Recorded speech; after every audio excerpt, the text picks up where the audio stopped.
Bonjour à toutes, bonjour à tous. Ah, il y a du reflet. Voilà. Donc là, j'avais pas du tout prévu de faire la vidéo puisque je n'ai pas beaucoup de temps. Les stagiaires vont arriver.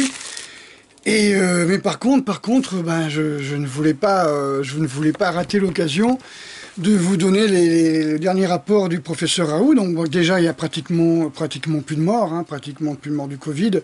Lui, il a vu, je crois, un mort, une personne qui était en détresse respiratoire extrême, qui est venue mourir malgré tous les traitements.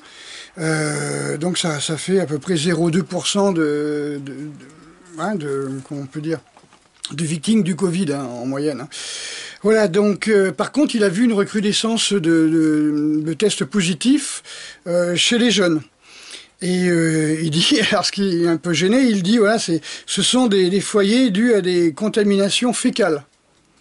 Et plutôt dans le cadre de, comme les boîtes de nuit sont pas encore ouvertes, c'est plutôt dans le cadre de bars, on va dire de bars spéciaux, qui, la nuit tombante, se transforme en disco, quoi, en boîte de nuit, quoi. Donc on en arrive à l'origine du disco et du sida aussi. Hein. C'est-à-dire que dans ces bars, comme il dit, la distanciation sociale n'est pas respectée. Ben non, pour avoir une contamination fécale, faut s'enculer, quoi. Ouais, enfin, faut dire les choses comme elles sont. Désolé, professeur, mais voilà, quoi. Au lieu de dire il y en a qui s'enculent dans les bars transformés en boîte de nuit, ça fait des foyers de Covid, enfin, en tout cas de tests positifs. Il est gentil, quoi. Il prend des gants pour dire ça. Voilà. Sinon, deuxième constatation que dit le professeur Raoult, c'est que les gens qui sont restés à la maison en télétravail sont bien plus contaminés, ils sont testés positifs, que les gens qui sont sortis travailler dehors. Mais ça, on le savait déjà. Le confinement se fait baisser déjà le système immunitaire, donc confinement plus manque d'activité physique. Hein, je suis retombé sur mes cours de fac, là, préparateur physique. J'ouvre mon cahier, je vois pour les enfants en particulier, confinement plus manque d'activité physique égale baisse de la capacité cognitive et baisse du système immunitaire. Donc voilà, c'est pas n'importe quoi. Et voilà, alors que le virus circule que dans les milieux confinés. Le gars qui travaillait chez lui, enfermé avec ses enfants et sa femme, ça contaminait tout le monde. Alors que ceux qui bossaient dehors, ceux qui faisaient les toitures, qui travaillaient sur les chantiers, ils étaient en plein air, ils risquaient rien. Voilà. Et là, alors, deuxième truc que je voulais vous dire,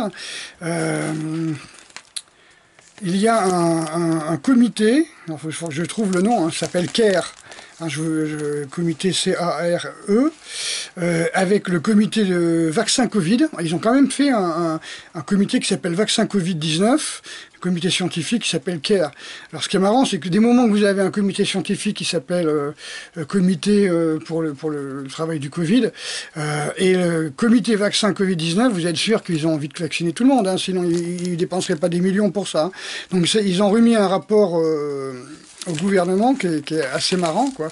Si on peut dire, c'est que de toute façon, quoi qu'il arrive, la vaccination va devenir obligatoire. Mais ça va être gentiment amené, hein. Vous savez, il faut que la traçabilité soit constante, la traçabilité des non-vaccinés. Il faut qu'on sache où sont les non-vaccinés. Hein.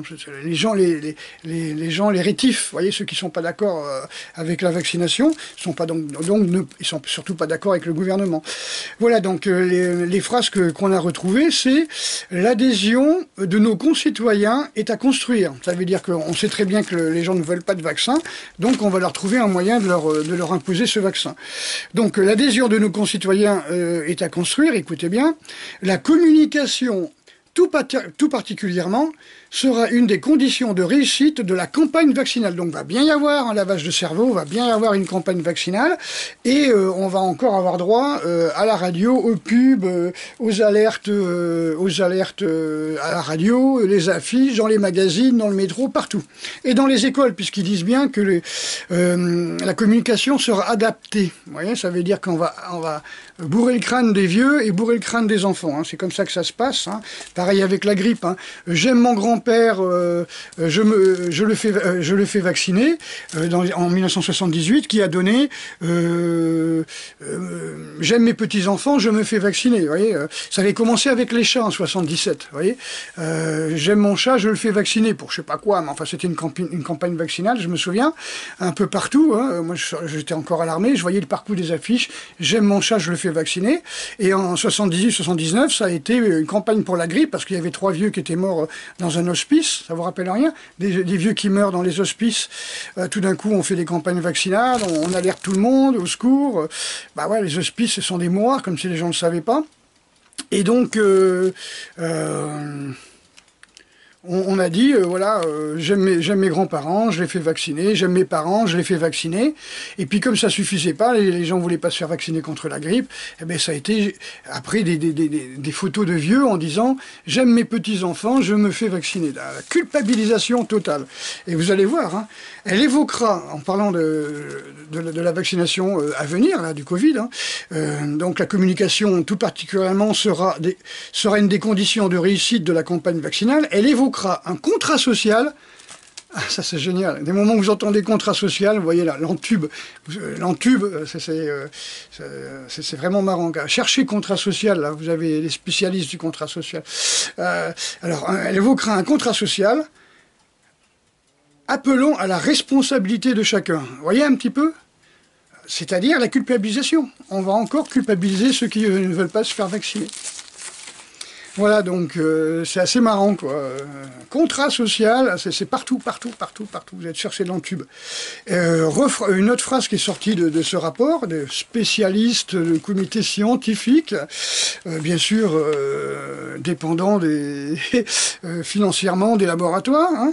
Si une vaccination obligatoire n'est ni souhaitable ni envisageable, oh ils sont gentils, elle est ni souhaitable ni envisageable parce que c'est pas du tout, c'est fasciste sinon c'est de la dictature. Donc évidemment on n'est pas en dictature, vous l'avez compris. Donc si une vaccination obligatoire n'est ni souhaitable ni envisageable, hein, une stratégie de vaccination fondée sur des choix purement individuels peut manquer d'efficacité et se révéler injuste socialement. Ah mais c'est pas juste. C'est-à-dire, c'est pas obligatoire, mais si tu veux pas, c'est pas juste. Et puis ce sera pas efficace. Donc il faut que tout le monde soit vacciné. Et puis attention, il va falloir dénoncer ses voisins qui sont pas vaccinés, ses parents qui sont pas vaccinés. Vous voyez, non mais là, franchement, vous voyez le truc où ça nous mène? Ça nous mène dans un truc totalement... attention, on parle de communication, ça veut dire que tous les anti-vax hein, seront mis au pilori. Il va y avoir des campagnes contre les anti-vax, ça moi je vous le dis, hein, avec des preuves scientifiques bidons. Voilà, alors que, je sais pas moi, ça fait presque 100 ans qu'il y a des bouquins qui sortent sur la non-efficacité des vaccins, que toutes les campagnes de vaccination, soi-disant pour rubéole, rougeole, tout ce que vous voulez, ont été lancées quand justement l'épidémie, la première épidémie s'est cassée la gueule. Donc en fin de compte, on a dit c'est la vaccination qui a sauvé le peuple, alors qu'en fin de compte, un virus a une durée de vie et il était en train de mourir, et c'est là qu'on a lancé des campagnes vaccinales, que quand il y a des campagnes vaccinales, que ce soit aux Philippines, que ce soit un peu partout, contre la variole ou contre d'autres maladies, c'est là où il y a le plus de morts, quoi. Donc, faut arrêter de prendre les gens pour des cons. Il y a des preuves, je vous dis, depuis 100 ans, il y a plus d'une centaine de bouquins qui sont parus là-dessus, hein. Et ensuite, il y a je crois que c'est le neveu de Kennedy qui a fait un procès au laboratoire pharmaceutique aux États-Unis en expliquant que depuis 30 ans, il n'y avait aucune expérimentation sérieuse qui avait été faite sur les vaccins et aucune expérimentation qui montrait l'efficacité des vaccins en général. Et il a gagné, donc c'est vrai. Et là, on nous prend pour des cons, parce que là, on veut nous balancer un putain de washbrainage, un lavage de cerveau à fond pour les futures campagnes, parce que ça y est, on a retenu, je sais pas combien de centaines de millions de vaccins, hein. L'Europe a retenu des vaccins, donc il les a payés avec notre argent, et on va nous le foutre dans le cul direct, avec campagne vaccinale obligatoire, culpabilisation des non-vaccinés, traité d'anti-vax, de terrorisme, le nouveau terroriste. ça va être l'anti-vax. Hein. Moi, je vous le dis, hein. D'ici 2 mois, le nouveau terroriste, ce sera l'anti-vax. Ce sera celui qui met en doute le gouvernement. Si vous mettez en doute les vaccins, vous mettez en doute le gouvernement.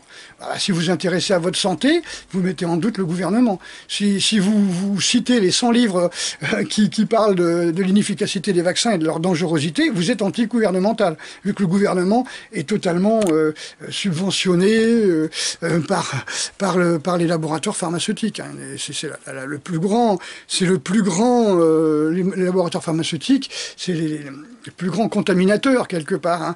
C'est eux qui vont corrompre tous les États. Ils ont corrompu l'ONU, l'OMS, l'OTAN, ils ont corrompu tout le monde.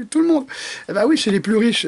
Ils font une fortune sur la maladie et surtout sur la peur. Donc on va vous faire peur. Ne vous inquiétez pas. On va vous faire peur, on va vous faire peur, on va vous faire peur, on va vous faire peur. Non-stop, il va y avoir des campagnes de vaccination qui vont vous faire peur et détester ceux qui sont soucieux de leur santé, mais qui seront montrés comme des terroristes anti-vax. Ce sont des terroristes, d'accord? Il nous faut des terroristes pour réunir le peuple. Hein, il faut se réunir derrière un ennemi. L'ennemi du peuple, ça va être l'anti-vax. C'est-à-dire celui qui pense, qui est soucieux de sa santé, celui qui ne remet pas sa vie à d'autres personnes, celui qui a envie d'être indépendant, et ben celui-là, ce sera un individualiste terroriste, dangereux, qui va mettre la campagne de vaccination en échec. Il n'a pas dit le succès du vaccin, mais la campagne de vaccination. On ne parle pas de succès de vaccin dans tout le document. On parle de succès de la campagne de vaccination, c'est-à-dire de la vente de produits. Mettez-vous ça dans la tête, de la vente de produits. Hein, ils vont nous balancer des vaccins obligatoires, payants ou gratuits, on s'en fout. De toute façon, ce sera acheté avec notre argent. Et le succès de la campagne de vaccination, c'est ce qui les intéresse. C'est comme le succès de la distribution des Linky. C'est ça qui est intéressant. Voyez, vous avez accepté Linky, vous aurez le vaccin. De toute façon, c'est juste un test pour moi. Le Linky imposé, alors qu'il n'y a aucune loi qui a imposé le Linky, c'est comme le masque, alors qu'il n'y a aucune loi qui impose le masque, c'est comme la vaccination, il n'y aura aucune loi qui imposera la vaccination. Mais on va faire que tout le monde se sente coupable, les plus faibles vont craquer, les autres, voilà, et ils vont se retrouver du genre, ah ouais, mais enfin quand même, t'es pas vacciné, mais t'es obligé de rester à la maison, quoi. Vous allez voir, ça va être une couille. Préparez-vous. On n'est pas sorti de l'auberge. Croyez-y. Partagez les vidéos, partagez les textes. Si vous voulez des textes intéressants, écrivez-moi. Je vous enverrai le texte du rapport de cette commission de merde. Et vous allez voir, c'est chaud.